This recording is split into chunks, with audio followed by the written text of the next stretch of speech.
Welcome to Tech Challenge Makers Conquer E-Commerce. I'm Elise, your resident tech expert and author of the book Browser versus Buyer. I've worked with e-commerce shop owners for over 6 years, and I've helped hundreds of creatives overcome their technology fears. Gain clarity and direction in your business with Elise's E-Commerce Elevator 6-month group coaching program. Join now at MyScheduledBiz.com/elevator. The link is in the show notes. Today we'll be talking about the fear of public speaking and how it can impact your business. By the end of this episode, you'll understand why overcoming this fear is so important to your business, the technology that's required, and walk away with one action step. Before we jump into this maker lesson, I'd love to know if you have a fear of public speaking. Leave a comment and let me know. All right, so guys, today we're going to be talking about video, about the fear of speaking and or being on camera. And before we jump into that, I want to talk a little bit about why video is so important for your business. So I've got a couple stats for you. You guys know I love numbers, so here we go. The very first stat I have for you is from HubSpot, and that is that 55% of consumers use video for purchase decisions. It means over half of the people look at video before they make a purchase decision. What does that mean? That means it's really important that you have video so that they can find video on your product to help them make that decision. Another stat, 73% more visitors who watch product videos will make a purchase.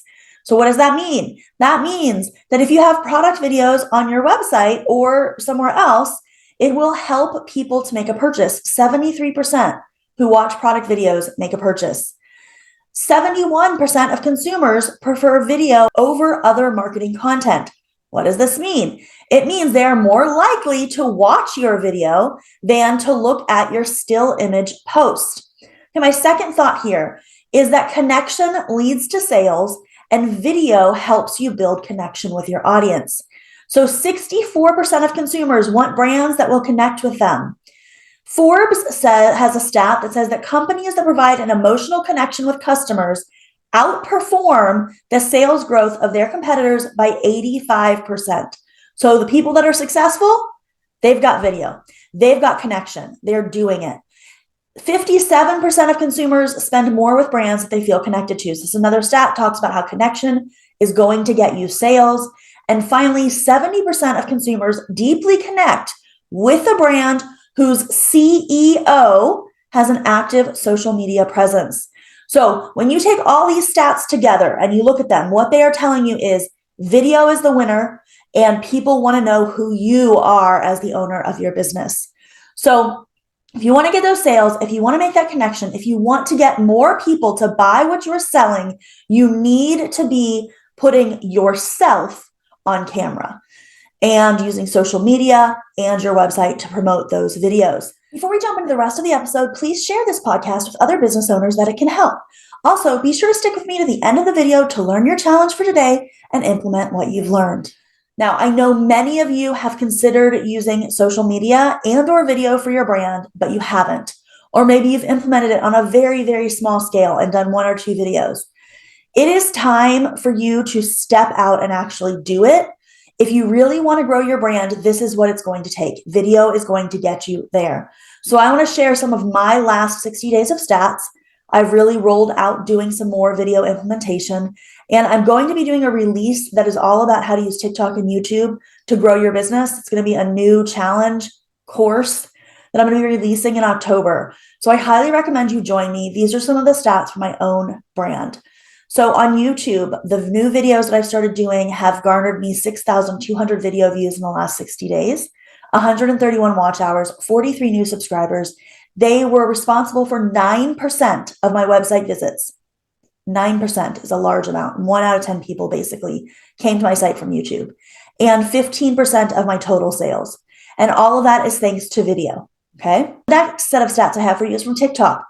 I have gotten 18,700 video views, 257 profile views, 145 followers, which is 14% of my followers, 399 likes, 94 comments, 41 shares, and 3% of website visits from TikTok from the videos that I've been doing.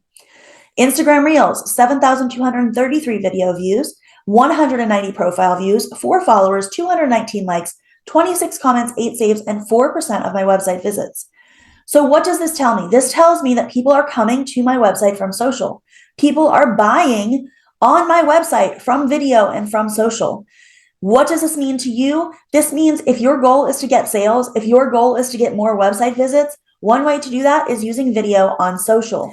Want more help with your e-commerce brand? Subscribe to Tech Challenge Makers Conquer E-commerce on your favorite podcast platform so that you don't miss any of the episodes that are 15 minutes or less to help you grow your e-commerce shop. Let's step into our last point here, and that is how to overcome your fear of public speaking or getting on camera.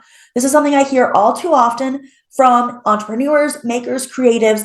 They don't want to get on camera. They don't want to be the face of their brand. We've already talked about why that is a problem. 70% of consumers, 70%, that is a huge number, deeply connect with a brand whose CEO has an active social media presence, and 57% of consumers spend more with brands they feel connected to. There's a large portion of the people that are out there buying online connect when they see video and buy when they feel connected.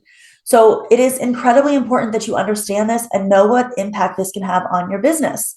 So if you are trying to hit those higher sales numbers, this is something that you need to be focused on. So let's talk a little bit about how to overcome that fear of public speaking. So the number one thing is you have to know your topic. Don't talk about something you don't know. Make sure that you're talking about something you understand and that you actually know. And ideally, you want your ideal audience, your ideal customer to also care about that topic. So this is where understanding your keywords and SEO is incredibly important. And I'm actually going to be revealing one of my hacks for fast and dirty SEO and how to get the right video topics for your audience in that new course I'm releasing about TikTok and YouTube. So if you want more information about that, definitely let me know. I can get you on the list for when I do the invitation. It's an invitation-only video course. Message me and let me know if you'd like to know more about that. You want to make sure you know your topic. And one way to know your topic is to do that fast and dirty SEO search so that you can find the right things to talk about that your audience is going to care about and that you're going to feel confident in your ability to talk about. The next thing is to get organized. Make sure that you write a list of what you want to actually discuss so that you don't find yourself mumbling and stumbling around. You can do this on a screen that's behind your computer, which is what I'm currently doing.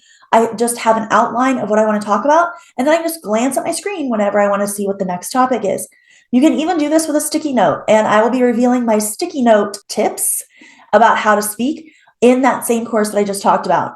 Third, you want to make sure that you practice, run through it, say it out loud at least once or twice before you actually go through it. It doesn't have to be complete, but just a brief overview. When I do my podcast recordings, when I have a guest, we actually run through all of those questions once before I hit record. And that makes both of us feel more comfortable with what's going to be said and what we're trying to accomplish. There's no reason you cannot use that same strategy when you're getting ready to do it for yourself, especially if you're having a fear of camera. Fourth, do not fear silence. Two things about that. Number one, you can always edit your video and cut out the silence. And number two, sometimes the silence is a place for people to think about what you've just said. So if you find yourself stuck and you have a small pause in your video, it is not the end of the world. Just move on and keep going. Fifth, recognize your success. So when you get together the courage and the nerve to do your video and you actually record something and you post it, no matter how bad you think it may be, recognize that you did it and you overcame that fear and reward yourself. Come up with something, a reward every single time you do this thing that you're scared to do, and then recognize that success. And then my final tip, tip number 6, is that you should surround yourself with others that are doing the same thing. One of the best things you can do is build community around this so that there are others who can support you who feel the exact same way that you do. Now, I know I've already mentioned this a couple times, but I want to remind you that we will be having a video challenge. So I'm going to be doing a TikTok course, and the video challenge will be a 1-day video challenge where you'll be able to create video with everyone else in the challenge. You will literally be on a Zoom call, and we will all be rooting you on as we're making our own videos, and we'll be there to support you if you have questions or problems or concerns. So join us. If you'd like to join the video challenge, again, you can message me, reach out on MyScheduledBiz to any of the social media platforms. And if you'd like to join the TikTok course, you'll need to message me personally because that is an invitation-only course. Today's question was, do you have a fear of public speaking? Leave a comment and let me know. If you like what we're doing here at Tech Challenge Makers Conquer E-commerce, and it's helping you gain clarity and direction in your business, you should check out Elise's e-commerce elevator. In this 6-month group coaching program, I'll guide you through the ins and outs of building a business for purchase conversion. You'll also get to join up with a small group of other e-commerce shop owners who are focused on building exponential growth and reaching the right audience. Head over to myscheduledbiz.com/elevator and join us. We welcome a limited number of new members every 6 months, and by signing up today, you'll reserve your spot. Thanks for listening. See you next week right here on Tech Challenge Makers Conquer E-Commerce.